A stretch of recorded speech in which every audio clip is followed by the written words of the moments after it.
udah diumumin tuh.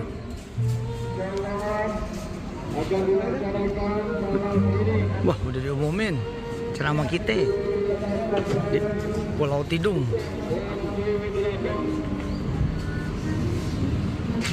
Masya Allah, Masya Allah.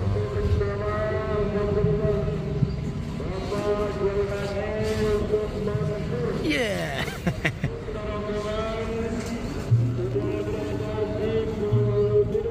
Alhamdulillah.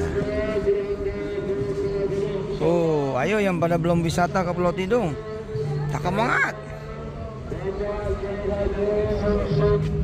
Nah, ini saya ceramah di sini di Pulau Tidung, Kepulauan Seribu. Allahu Akbar.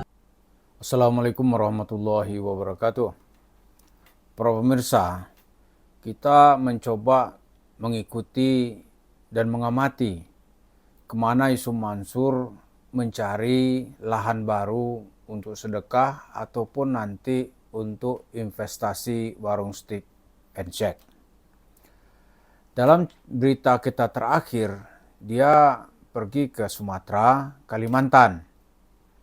Sumatera yang dia sisir itu adalah daerah Riau dan Sumatera Utara. Dalam video terakhir juga nampak dia lagi ke Pulau Tidung. Katanya mau ceramah gitu. Tapi Pulau Sepi itu kita nggak tahu ya yang dia ceramahin siapa gitu. Apa masyarakat di sekitar situ atau dia mungkin lagi berdialog sama ikan. Nggak tahu ya. Kan dulu kalau di penjara katanya berdialog sama cicak dan semut. Ternyata kemudian tidak hanya cicak dan semut, dia juga belajar pada tikus. Bagaimana menyembunyikan makanan, tikus kan begitu. Setelah dia curi di dapur atau di mana, tikus paling pandai menyembunyikan makanannya. Nah, Yusuf Mansur kurang lebih juga begitu gitu. Ini dari usaha-usaha itu dia paling pandai bagaimana membuat exit strategi. Jadi tidak bisa dijerat serta-merta oleh kaedah-kaedah hukum. Kecuali kalau sudah terpaksa. Nah, ke Pulau Tidung dia itu mungkin ya belajar sama ikan. Mungkin belajar sama ikan bagaimana nyelam gitu kan. Jadi setelah dapat duit ini dia menghilang, nggak tahu nih dia entah di mana gitu. Mungkin itu yang sedang didalami oleh Yusuf Mansur. Kalau motifnya ceramah, ngapain dia ceramah ke Pulau Tidung? Di Jakarta ini banyak tempat ceramah. Saya nih kalau memang ceritanya itu benar gitu, jualan salawat gitu-gitu kan, kemudian cerita sedekah. Itu ya kita siap ini, saya pribadi ya, saya menyiapkan tempat. Misalnya nih kita siapkan tempat yang sangat prestisius. Di mana? Di Universitas Muhammadiyah Malang misalnya. Oh itu mahasiswanya ada 80.000 orang. Coba Mansur cerita sedekah di situ. Kali aja menarik kan? Tapi saya kalau berdasarkan cerita-cerita Yusuf Mansur, saya mau tuh sedekah 100 juta. Benar, saya serahin langsung. Tapi dengan syarat, karena Yusuf Mansur ceritanya cerita hebat gitu ya.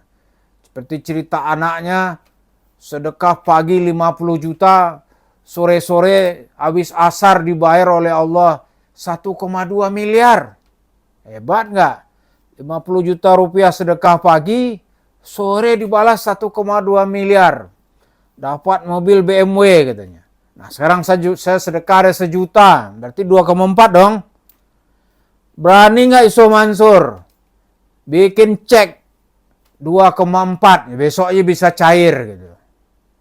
Berani nggak? Atau kita kasih waktu 40 hari dah. Uang sudah masuk ke rekening saya gitu. Kalau enggak, dia akan kita tuduh penipu. Mau nggak? Nah, kalau iya, tolong dijawab video saya ini. Dan banyak yang sanggup gitu. Yusuf Mansur meninggalkan cek kontan gitu. Ya kan? ini besoknya bisa dicairkan gitu.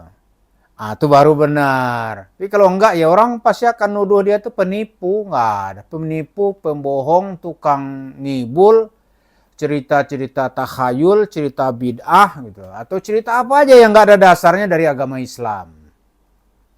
Jadi cerita Yusuf Mansur, dia pergi kemana-mana itu belum lepas dia tuh dari cerita sedekah gitu. Mendapatkan uang secara mudah.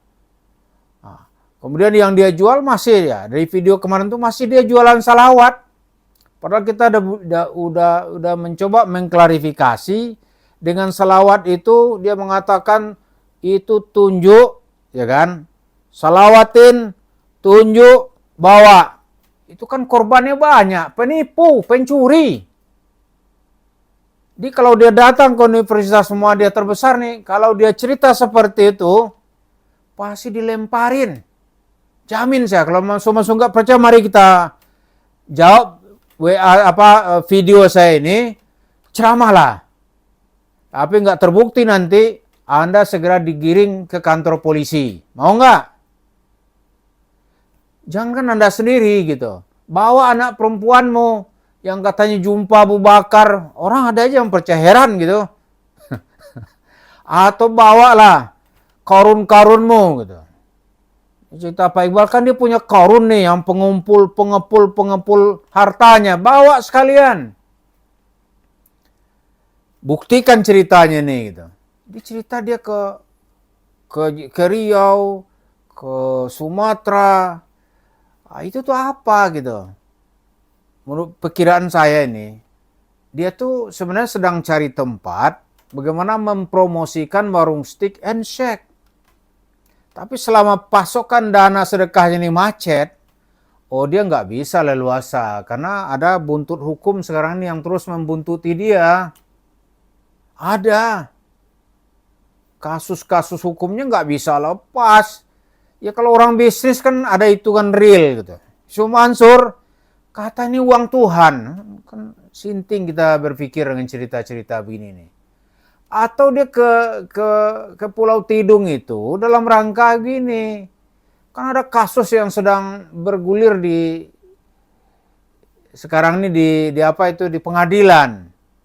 Mantan Menteri Syahril Yassin Limpo.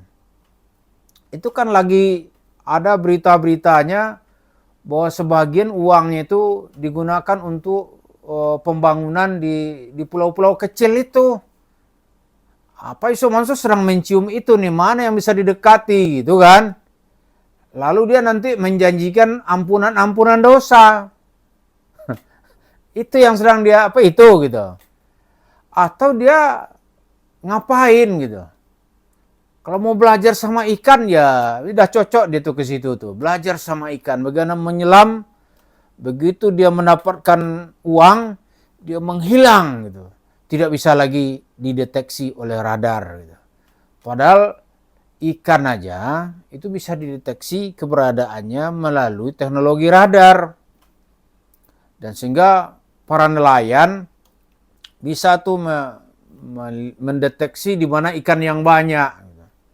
Dia apa? Karena itu sekarang Yusuf Mansur sedang belajar ke Pulau Tidung. Tapi saya yakin ada yang sedang dia incar itu. Bukan ceramah tujuannya. Kalau ceramah, ya dengan kondisi babak belur ini, hanya daerah-daerah jauh dari pusat informasi lah mungkin dia bisa kejar gitu. Jadi yang pertama, daerah itu jauh dari pusat informasi, orang nggak banyak nonton medsos. Yang kedua, daerah itu mungkin harus daerah kaya. Harus banyak, misalnya dia ke Sumatera, dia ke Riau, ke Medan. Tapi berani nggak dia ke Papua gitu? Dia kejar itu oleh suku-suku di Papua itu. Berani nggak? Coba buka misalnya mencari Tuhan di Papua gitu. Nggak akan berani dia. Jadi Yusuf Mansur dalam sisi pengembangan tetap dalam wilayah-wilayah seperti itu. Jualan sedekah, jualan warung steak and shake, jualan salawat. Jadi seputar-seputar itulah gitu. Nanti kalau dia terdesak, ya dia bicara aneh bisnis murni gitu. Bisnis murni apa? Nggak ada. Jadi mari kita ikuti kita waspadai ini orang mau apa selanjutnya gitu. Setelah di pusat-pusat kota jalur-jalur sedekahnya ditutup, kita melihat dia sedang mencari lahan baru di mana masyarakatnya masih bisa diperdaya dengan cerita-cerita bohong, cerita-cerita palsu, cerita yang nggak masuk akal, yang nggak ada dasarnya dari Al-Quran maupun hadis dari Nabi Shallallahu Alaihi Wasallam. Terima kasih. Assalamualaikum warahmatullahi wabarakatuh.